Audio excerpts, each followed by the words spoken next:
Hello everyone, स्वागत है आप सभी का इस प्रैक्टिस सेट में। पहले हम यहाँ पे रीजनिंग देखेंगे, उसके बाद general awareness and at the last quantitative aptitude. Start करते हैं हम लोग। और प्लेलिस्ट में जाकर के आप जो अदर प्रैक्टिस सेट्स हैं उनको आप ज़रूर देख लेना, मस्ट है। हिंदी और इंग्लिश दोनों की आपको प्रैक्टिस सेट्स अलग अलग मिल जाएंगे एक ही प्लेलिस्ट में। आपको जो भी देखना हो, हिंदी वाले वर्जन आपको हिंदी में क्वेश्चन पेपर या फिर इंग्लिश में क्वेश्चन पेपर को, तो वीडियो को सभी लोग लाइक कर देना, शेयर भी कर देना अधिक से अधिक फ्रेंड्स में, ग्रुप्स में, और साथ में चैनल को जरूर सब्सक्राइब कर लेना।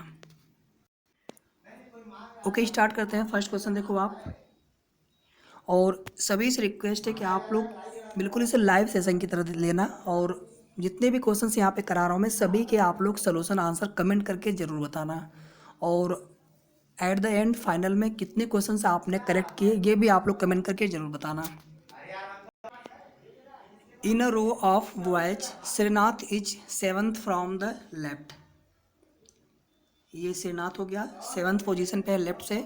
And Venkat is twelfth from the right. यहाँ पे वेंकट है और ये राइट से जो है इसकी जो पोजीशन है ट्वेल्थ है। If they interchange their positions, ये अपना जो पोजीशन है इंटरचेंज कर लेते हैं। मीन्स अब यहाँ पे श्रीनाथ आ गया और यहाँ पे वेंकट आ जाएगा। अब now Srinath becomes 22nd from the left. अब जो श्रीनाथ की पोजीशन है और लेफ्ट से कितनी हो गई, 22nd हो गया।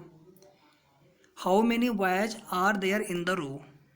तो बहुत इजी क्वेश्चन है। बेसिकली हमें देखना क्या होता है कि कोई भी ऐसा उसमें कैंडिडेट्स या कोई भी उसमें एक ऐसा पर्सन जिसकी हमें लेफ्ट से और राइट से दोनों साइड की पोजीशन पता चल जाए। जैसे देखो यहाँ पे पहले श्रीनाथ की हमें राइट से यहाँ पे, सॉरी, श्रीनाथ का पहले हमें यहाँ पे लेफ्ट से पोजीशन दिया हुआ था और वेंकट का राइट से दिया हुआ था, ठीक है। अभी श्रीनाथ जो है वेंकट की जगह आ गया, तो इसका मतलब श्रीनाथ की राइट से पोजीशन क्या हो जाएगी, जो वेंकट की पोजीशन थी, यानी 12 हो गया, 12th हो गया। और अब इस कंडीशन में श्रीनाथ की लेफ्ट से पोजीशन क्या है, 22nd है, ठीक है। तो बस क्या करना होता है, आपका क्वेश्चन हो गया यहीं से, इन दोनों को ऐड कर लो आप, 4 हो गया और 3 हो गया। अब देखो यहाँ पे श्रीनाथ जो है दोनों में इंक्लूडेड है, तो 2 बार हो गया ना, इसमें से एक माइनस कर दो आप, कितना आ गया 33। तो थर्ड वाला आंसर यहाँ पे करेक्ट हो जाएगा। तो आई होप आप सभी को समझ में आ गया होगा अच्छे से। नेक्स्ट क्वेश्चन देखते हैं। From the given alternative words select the word which can not be formed using the letters of the given word. Given word क्या है आपको, इम्पैशनेबल, और यहाँ पे आपको 4 ऑप्शन दिए गए हैं। तो आप इम्पैशनेबल में कितने अल्फ़ाबेट्स हैं उनको आप देख लो। इसमें देखो आप इम्पैशेबल, अगर देखा जाए ध्यान से तो IMPASSABLE सभी मिल जाएगा आपको इसमें। इम्पॉसिबल, यहाँ पर भी सभी मिल जाएंगे आपको। इम्पैसिव, IMPASSI तक मिल जाएगा। भी, ई मिल जाएगा, भी यहाँ पे नहीं है, ठीक है। अगर आप भी ध्यान से देखो तो इसमें भी कहीं पर भी नहीं है। इसका मतलब ये वाला जो लेटर है हम इसकी हेल्प से नहीं बना सकते हैं। तो यहाँ पर हमारा करेक्ट आंसर कितना हो जाएगा, थर्ड हो जाएगा। 21 देखो आप, which number is wrong in the given series. आपको एक सीरीज गिवन है, आपको बताना है इसमें कौन सा नंबर जो है रॉन्ग है। पहले सबसे यहाँ पे रिलेशन हमें फाइंड आउट करना होगा, किस रिलेशन के बेसिस पे ये सीरीज आपकी यहाँ पे फॉर्म्ड हो रही है। यहाँ देखो 1 के बाद 9 है, फिर 25 है, फिर 50 है, फिर 81 है। अगर आप केयरफुली यहाँ पे देख पा रहे हो तो ये सभी स्क्वायर्स वाले हैं। मीन्स 1 का स्क्वायर 1 हो गया, 3 का स्क्वायर, फिर 5 का स्क्वायर, और इनके बीच में डिफरेंस देखो आप +2 का है। 1 + 2 3, और 3 + 2 5, और 5 + 2 7 मिलेगा, 7 का स्क्वायर, फिर 7 + 2 करेंगे तो 9 का स्क्वायर मिलेगा। ये देखो 9 का स्क्वायर मिल गया हमें, इसका मतलब सीरीज हमारी करेक्ट है। ये 5 का स्क्वायर, ये 3 का स्क्वायर, ये 1 का स्क्वायर, ये रिलेशन हमारा है। +2 करना है और जो मिलेंगे उनके में स्क्वायर करते जाना है। 7 स्क्वायर करेंगे तो यहाँ पे 49 आना चाहिए था, ये गलत यहाँ पर है। तो हमारा यहाँ पे करेक्ट ऑप्शन क्या हो जाएगा, थर्ड। 50 हमारा ये रॉन्ग नंबर है सीरीज में। नेक्स्ट देखो आप, a bus leaves Delhi with half the number of women as man. At Meerut 10 men get down and 5 women get in. Now there are equal number of men and women. How many passengers boarded the bus initially at Delhi? आपको यहाँ पे बताना है how many passengers, ठीक है। But initial जो data हमारा यहाँ पे अगर आप देखेंगे तो क्या गिवन है आपको कि जब जहाँ से बस आपका स्टार्ट हुआ था, जहाँ से बोर्डेड हुआ था दिल्ली से, वहाँ पे क्या है, जितने वुमेन है वो जस्ट मेन की हाफ है। तो आप क्या कर रहे हैं यहाँ पे, या तो मेन को आप एक्स ले लो, वुमेन को एक्स अपन 2 कर लो, या फिर आप वुमेन को, हम यहाँ पे वुमेन को अज्यूम कर लेते हैं कि वुमेन की जो नंबर है एक्स हो जाएगा, तो मेन कितने हो जाएंगे, ये 2x हो जाएंगे। ठीक है, जैसे आपको मन करे आप वैसे कर सकते हो। फिर देखो यहाँ पे एट मेरठ, मेरठ में क्या हो रहा है, 10 मैन गेट डाउन, 10 आदमी उतर गए, तो मेन आदमी कितने हो जाएंगे अभी, 2x माइनस 10 हो गए, और 10 main get down and 5 women get in, तो वोमेन कितनी हो जाएंगी, 5 वोमेन और बस में चढ़ गए, गेट इन हो गए, तो x + 5 हो जाएंगे यहाँ पे टोटल वोमेन मेरठ पे। Now there are equal number of men and women, अब जो है जो वोमेन नंबर ऑफ वोमेन से नंबर ऑफ मेन है, ये ईच अदर इक्वल है। ठीक है, तो बस हमें यहाँ पे मिल गया कंडीशन, और हम लोग यहाँ पे इसको सॉल्व कर लेते हैं। तो वेरिएबल को एक साइड में कर लेते हैं, एक्स को इधर लेके आएंगे तो कितना हो जाएगा, 2x, और एक्स यहाँ पे पॉजिटिव के साथ है, यहाँ आएगा माइनस हो जाएगा, और इसको हम इधर लेकर के आए, कांस्टेंट को हम इस साइड लेके जाएंगे, तो -10 है, इधर आएगा तो +10 हो जाएगा। ये कितना हो गया आपका x, और ये कितना हो जाएगा 15। ये क्या है, जहाँ से दिल्ली इनिशियली जहाँ से बस बोर्डेड हुई थी, तो वहाँ पे ये वोमेन के नंबर्स हो गए, नंबर ऑफ वोमेंस हो गए, तो मेंस कितने हो जाएंगे, जस्ट इसका डबल, मीन्स 30, और आपसे क्वेश्चन में पूछ रहा है टोटल नंबर ऑफ पैसेंजर्स, इन दोनों को आप ऐड कर लो, यानी 45 टोटल पैसेंजर्स थे दिल्ली में, जहाँ से बस आपकी इनिशियली बोर्डेड हुई थी। ओके, तो here would be the correct answer, option number 2। Next, if the day before yesterday was Sunday, what day will it be 3 days after the day after tomorrow? ये क्वेश्चन आपको बहुत carefully solve करना होता है। Suppose that ये हो गया आपका टुडे, यहाँ पे आप टुडे ले लो। If the day before yesterday, ये आपका स्टरडे हो गया, और स्टरडे से भी एक दिन पहले, यानी यहाँ पर कौन सा डे है आपका, if the day before yesterday was Sunday, ये संडे हो गया। What day will it be 3 days after the day after tomorrow, ये टुडे था यहाँ पे ना, तो यहाँ पे आपका टुमारो हो जाएगा। टुमारो के 3 दिन बाद, means what day will it be 3 days after the day after tomorrow, tomorrow के 3 दिन बाद, तो यहाँ पे 1 2 3, यहाँ पे कौन सा डे होगा आपको ये बताना है फाइनली। आई होप आप सभी को क्वेश्चन समझ में अच्छे से आ गया होगा।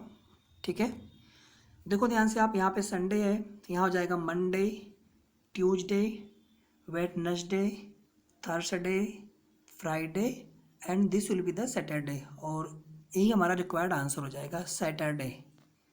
4th option will be the correct answer. I hope आप सभी को क्वेश्चन अच्छे से समझ में आ गया होगा। नेक्स्ट देखो आप, यहाँ पे आपको कुछ 2-3 क्वेश्चन रिपीटेड मिलेंगे, बट मैं उसमें कुछ क्वेश्चंस आपको और बताने वाला हूँ, जिनको आपको अच्छे से ध्यान से देख लेना है।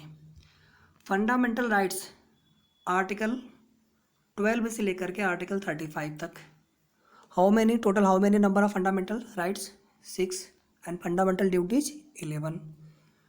ओके, 1978 में 44th कॉन्स्टिट्यूशनल अमेंडमेंट में जो 7th फंडामेंटल राइट्स था वो आपका रिमूव कर दिया गया।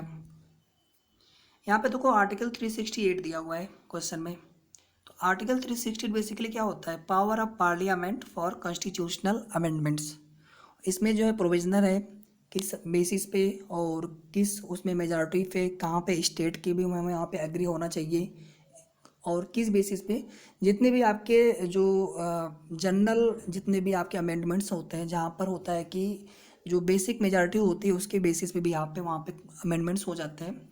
तो आर्टिकल 368 हो गया आपका ये। Article 352 emergency, article 356 president's rule, and article 360 financial emergency. DPSP article 36 to article 51 तक, ये आपका डीपीएसपी है। एंड सम आर्टिकल्स आप और देख लेना अच्छे से, जैसे आपका आर्टिकल 17 हो गया, आर्टिकल 19, आर्टिकल 21, आर्टिकल 23, आर्टिकल 24, इसके बाद आर्टिकल 40, आर्टिकल 39 का first, okay, article 51, article 50, article 48, ये सभी आप जरूर देख लेना, मस्ट है एकदम। फिर देखो यहाँ पे कुछ एजेंसी हैं जिनके बारे में आपको पता होना चाहिए, जैसे सेबी हो गया, security and exchange board of India, RBI हो गया आपका, ठीक है, जो मनी पॉलिसी और अदर चीज़ें देखता है, reserve bank of India, IRDA, जो इंश्योरेंस कंपनीज हैं उनके उनके उनको रेगुलेट करता है, ठीक है। इसी तरह से कुछ और भी जो रेगुलेटिंग अथॉरिटीज़ हैं उनके बारे में आपको पता होना चाहिए अच्छे से। फिर देखो यहाँ पे एक क्वेश्चन ये पूछा ही जाता है और इस समय के लिए काफ़ी ज़्यादा इंपॉर्टेंट है कि in which year was Imperial Bank of India established. 1921 में। बेसिकली जो इंपीरियल बैंक ऑफ इंडिया है आपका भारत का, कह सकते हैं कि आफ्टर नेशनलाइजेशन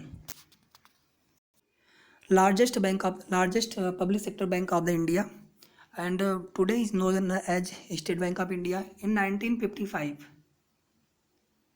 इसका नेशनलाइजेशन हुआ था और इसका नाम क्या हो गया था, state Bank of India.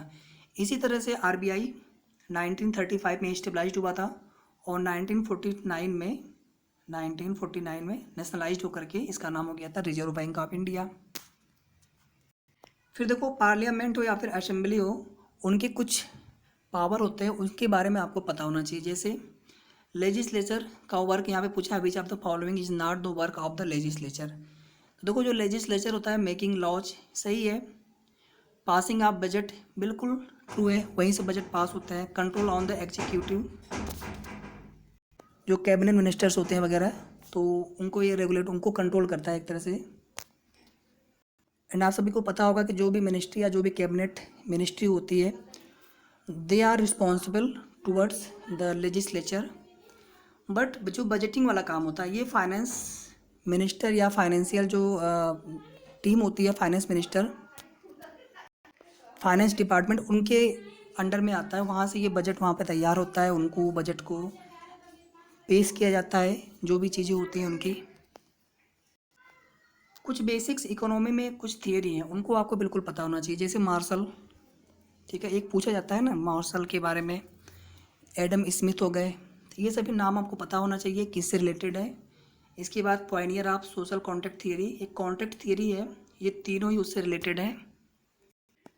Social contract theory basically इसमें होता क्या है कि जो मोरल एंड पॉलिटिकल ऑब्लिगेशंस होते हैं वो डिपेंडेंट होते हैं अपॉन अ कॉन्ट्रैक्ट और एग्रीमेंट, जिस सोसाइटी में उनको फॉर्म किया जाता है। फिर देखो इंडिया के आप जियोग्राफी में आएंगे तो कुछ बेसिक चीज़ें हैं जो फेमस है या फिर आपको जानना चाहिए। जैसे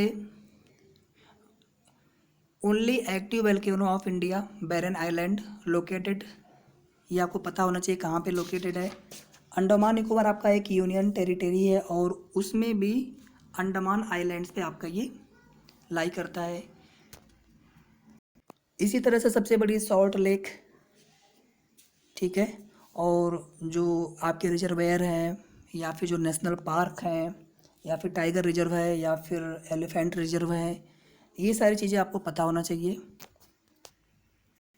कुछ जो चैनल हैं या कुछ जो बे हैं, ठीक है, bay of Mannar, bay of Bengal, bay of Khambhat, बहुत इंपॉर्टेंट है, आपको पता होना चाहिए अच्छे से। फिर देखो जियोग्राफी में आपका पॉलिटिकल है, उसके बाद आपका जो जियोग्राफिकल है, ये सारी चीज़ें, जैसे इसमें आपका रेनफॉल मानसून वगैरह आपको पता होना चाहिए। तो साउथ वेस्ट मानसून से हमारे इंडिया में जो बारिश होती है, रेनफॉल होता है, और फिर आपका क्या होता है, साउथ वेस्ट से जब ये मानसून वापस जाने लगता है तो ये आपका नॉर्थ ईस्ट बन जाता है। और इसी नॉर्थ ईस्ट से ज़्यादा रेनफॉल कहाँ पे होता है, जो कोरोमंडल बैंक है आपका तमिलनाडु स्टेट, वहाँ पे होता है। तो ये क्वेश्चन डायरेक्टली पूछ लेता है, सबसे पहले मानसून कहाँ पे रीच करता है, केरल में, ओके। तो यहाँ पर देखो क्वेश्चन कुछ आपको ऐसे पूछा, नॉर्थ ईस्ट मानसून, या फिर इसी को आपको ऐसे पूछ सकता है कि विंटर सीजन में रेनफॉल सबसे ज़्यादा कहाँ पे होता है, that is the another form of the same question. तो कोरोमंडल एंड रायलसीमा, ये जो तमिलनाडु, जो आपका तमिलनाडु ऐसे है ना, यहाँ से तमिलनाडु पूरा ऐसे है, ठीक है। इधर केरला हो गया आपका, तमिलनाडु पूरा यहाँ तक है। ध्यान देना आप लोग, कभी क्या करते हैं आप लोग केरला यहाँ तक कर देते हैं, केरला आपका यहीं तक है, ठीक है। ये जो वाला ये आपका बैंक, ये कोरोमंडल है, यहाँ पे रेनफॉल होता है नॉर्थ ईस्ट मानसून से, यानी जब मानसून आपका वापस, ये हो गया साउथ वेस्ट, जब मानसून आपका इंटर करता है इंडिया में, और ये मानसून जब आपका वापस रिटर्न होने लगता है, इसको बोलते हैं नॉर्थ ईस्ट मानसून। तो इस तरह से ये मानसून आपका आता है इंडिया में और वापस जाता है। इसके बाद ITC-Z पता है सभी को, मैं आपको बता दूंगा बाद में। अब हम लोग यहाँ पे कुछ मैथमेटिक्स के क्वेश्चन देख लेते हैं। एग्जाम डेट को लेकर के आप लोग परेशान मत हुआ करिए, आप लोग प्रैक्टिस, अपना प्रिपरेशन आप लोग अच्छे से करते रहो। और मैंने आप सभी से एक भी सजेशन दिया था कि आप लोग Tier 2 के लिए भी general science and general English, उसके भी प्रैक्टिस सेट्स मैं आपको सोच रहा हूँ कि कुछ प्रैक्टिस सेट्स अवेलेबल करवा दूँ, क्योंकि अभी Tier 1 में टाइम, फिर Tier 1 होने के बाद फिर Tier 2 से ही आपकी मेरिट बननी है, तो वहाँ पे ज़्यादा आपको टाइम मिलेगा भी नहीं। तो प्रिपरेशन आप करते रहो। बेसिकली जो क्वान्टिटेटिव एप्टीट्यूड वाला क्वेश्चन है ना, उसमें आप अच्छे से देखो, 40 क्वेश्चंस वहाँ पे आपके पूछे जाएंगे, और 40 क्वेश्चंस आपका जनरल साइंस से होता है। तो ये दोनों पार्ट आपके सिलेक्शन के भी आपसे बहुत ज़्यादा इंपॉर्टेंट है, प्लस आपका जनरल इंग्लिश वो आपको प्रैक्टिस करनी होगी। देखो यहाँ पे first question, the average of 15 numbers is 20 and the average of first 5 numbers is 18, what is the average of remaining numbers. देखो ये टोटल 15 नंबर्स हो गए, उनका सम हो गया, और उसमें हम 15 से डिवाइड करते हैं, तो ये हमारा एवरेज आ जाएगा कितना, 20। ऐसे ही करते हो आप ना, टोटल 15 नंबर्स, उनको हम ऐड करते हैं और 15 से डिवाइड कर देते हैं, तो ये उसका एवरेज आ गया। तो ये टोटल जो 15 नंबर्स, इनका सम कितना हो जाएगा, ये मल्टीप्लाई कर दो आप 300, ये हो गया सम ऑफ टोटल 15 नंबर्स 300। अब देखो second case, average of first 5 numbers is 18, average of first 5 number है, तो आपको 5 से डिवाइड करना होगा इनके सम में, ये कितना है 18 है, तो यहाँ पे कितना आपको क्या मिल जाएगा, यहाँ से सम ऑफ फर्स्ट 5 नंबर्स, ये मल्टीप्लाई कर दो आप, 90 मिल गया। तो ये सम ऑफ फर्स्ट 5 नंबर्स के सम है, सम ऑफ फर्स्ट 5 नंबर्स हो गया आपका 90, और यहाँ पे sum of total numbers, total 15 numbers 300 हो गया। हमें यहाँ पे पूछा है रिमेनिंग नंबर्स के एवरेजेस, तो रिमेनिंग कितने नंबर बचेंगे यहाँ पे, टोटल यहाँ पे 15 नंबर्स हैं, 5 का हमें यहाँ पे पता हो गया, यानी जो बचे हुए 10 नंबर्स हैं उनके एवरेज कितना, उनका एवरेज कितना होगा, आपसे क्वेश्चन में ये पूछा गया है। तो कैसे करेंगे हम लोग, हमें सबसे पहले यहाँ पे अगर ये कैलकुलेट कर लेते हैं कि सम ऑफ रिमेनिंग 10 नंबर्स हो कितना है, तो उसमें हम 10 से डिवाइड कर देंगे, और हमें वहाँ से एवरेज ऑफ रिमेनिंग 10 नंबर्स पता चल जाएगा। हमें यहाँ पे देखो सम ऑफ फर्स्ट 5 नंबर्स पता है, और टोटल जो है सम पता है 15 नंबर्स के, तो इसमें से हम माइनस कर देते हैं 90 को, कितना मिल जाएगा 210। ये जो है आपका सम ऑफ रिमेनिंग जो 10 नंबर्स या रिमेनिंग नंबर्स बच रहे हैं उनके सम है। कितने नंबर्स टोटल बच रहे हैं, वहाँ पे 10 बच रहे हैं, यहाँ पे आप 10 से डिवाइड कर दो आप 210 में, तो यहाँ पे कितना आ गया 21 आ गया, और यही हमारा करेक्ट आंसर हो जाएगा यहाँ पे। ठीक है, बहुत इजी क्वेश्चन है, तो आई होप आप सभी को समझ में आ गया होगा अच्छे से। आगे देखो आप, a man is 40% by selling an article for a certain price, if he sells it at double the price, then what will be the profit percent. आपको ये बताना है, प्रॉफिट बताना है परसेंट में। बहुत इजी क्वेश्चन होता है। आपको क्या करना है, जो आपका सेलिंग, जो आपका परचेज प्राइस है, ठीक है, उसको आप एज्यूम कर लो यहाँ पे 100, तो उसको जो है 40% गेन हो रहा है ना आफ्टर सेलिंग, बाई सेलिंग, तो उसका सेलिंग प्राइस कितना हो जाएगा, सीधे सीधे 140 हो जाएगा। अब आगे देखो, if he sells it at double the price, यानी अब उसने क्या किया, जो सेलिंग प्राइस है उसको डबल कर दिया, मीन्स कितना हो जाएगा 280 हो जाएगा डबल करने पे। Then what will be the profit percent, तो अभी भी उसका जो परचेजिंग प्राइस 100 ही होगा, तो यहाँ पे प्रॉफिट पूछा गया है कितना होगा परसेंटेज में, तो आप देख लो माइनस करके, 280 में से आप 100 माइनस कर लो आप, ये सेलिंग प्राइस का परसेंटेज हो गया, तो 180% ये आपका हो जाएगा प्रॉफिट, नेट प्रॉफिट। ठीक है, पहले आपने यहाँ पे परचेजिंग प्राइस आपने 100 ले लिया, 40% यहाँ पे प्रॉफिट हो रहा है, तो सेलिंग प्राइस कितना हो जाएगा? हमेशा जो प्रॉफिट होता है हमेशा आपका वो जिस आप प्राइस पे आप खरीदते हैं कोई चीज़, ठीक है, बाई करते हैं उस पे करते हैं, तो उस पे आपने कितना बाई किया था? 100 किया था और आपको कितना गेन हुआ? 40%। तो आपका सेलिंग प्राइस कितना हो जाएगा? सीधे सीधे 140। फिर आप जब इसको आपने डबल कर दिया तो अब ये कितना बढ़ गया? इससे 180 बढ़ गया, मतलब 180% क्या हो जाएगा? आपका प्रॉफिट हो जाएगा परसेंटेज में। ये हमने परसेंटेज में ले रखा है। ओके, नेक्स्ट देखो आप, by selling an article at 7% profit instead of 11% loss, और मैन गेन्स रुपये 720 more, what is the cost price? ठीक है, सीपी जिसको हम बोलते हैं परचेजिंग प्राइस। आपसे यहाँ पे सीपी पूछा है, वाट is the cost price in rupees of that article. तो यहाँ पे ध्यान से देखो आप, यहाँ पे आप वंस अगेन सीपी को आप 100 ले लो परसेंटेज में।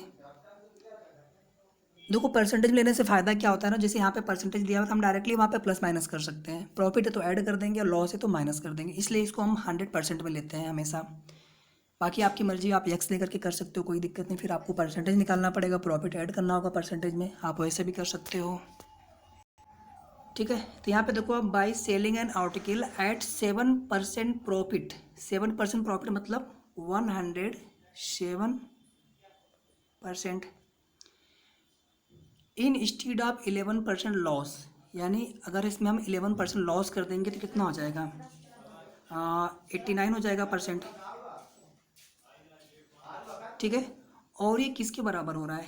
720 के। ठीक है, यहाँ तक सभी को क्लियर है?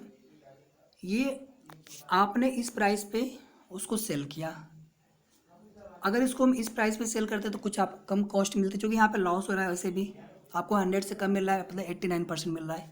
यहाँ पे आपने 107%, यानी आपको 7% का प्रॉफिट हो रहा है, गेन हो रहा है। इन दोनों में डिफरेंस कितने कितने का है? क्योंकि इसके स्थान पे हमने इतना हमने गेन, यहाँ पे लॉस हो रहा था और हमने यहाँ पे गेन पे जो है सेल किया आर्टिकल को, तो ये जो डिफरेंस है ना, ये इससे हमें 720 रुपीज़ हमें यहाँ पे मिले ओवरऑल। तो ये डिफरेंस कितना हो रहा है पहले आप ये देख लो।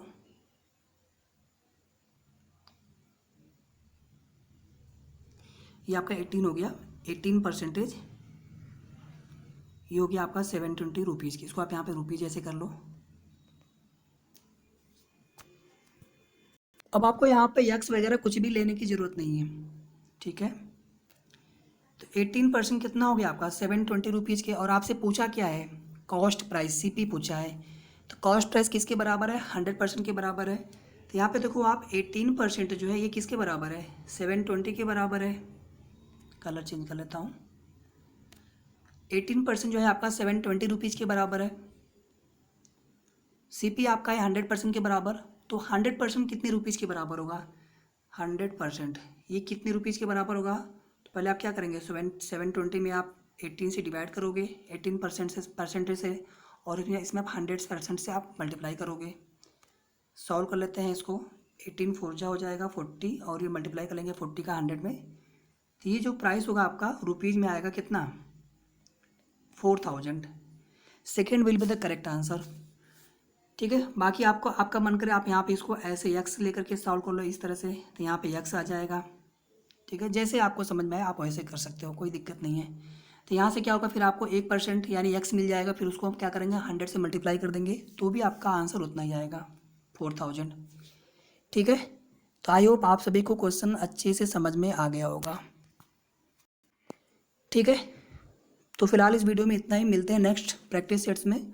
और आई होप आप सभी ने काफ़ी ज़्यादा यहाँ पे एंजॉय किया होगा, और आप सभी के नॉलेज में भी यहाँ पे गेन हुआ होगा। प्रैक्टिस सेट, प्रैक्टिस आप लोग इसी तरह से करते रहो। और बाकी नेक्स्ट प्रैक्टिस सेट्स में जब लोग मिलेंगे तो वहाँ पे कुछ न्यू क्वेश्चंस करेंगे, और कुछ प्रैक्टिस में मैंने खुद के बनाया आपको, वो मैं वहाँ पे सॉल्व करवा दूँगा। तो वीडियो को सभी लोग लाइक ज़रूर कर देना, शेयर कर देना, और साथ में चैनल को सब्सक्राइब कर लेना। इसके अलावा जो ग्रुप्स हैं, लिंक सभी के डिस्क्रिप्शन में अवेलेबल हैं, तो आप उनको भी जा करके मस्ट आप ज्वाइन कर लेना। ओके, वहाँ पे आपको PDF और कुछ अदर्स आपके डाउट्स क्वेश्चंस होंगे, वो आपको वहाँ पे शेयर किए जाएंगे, आप वहाँ से भी देख सकते हैं। तो मिलते हैं नेक्स्ट वीडियो में। Thank you so much, thanks for watching, bye bye.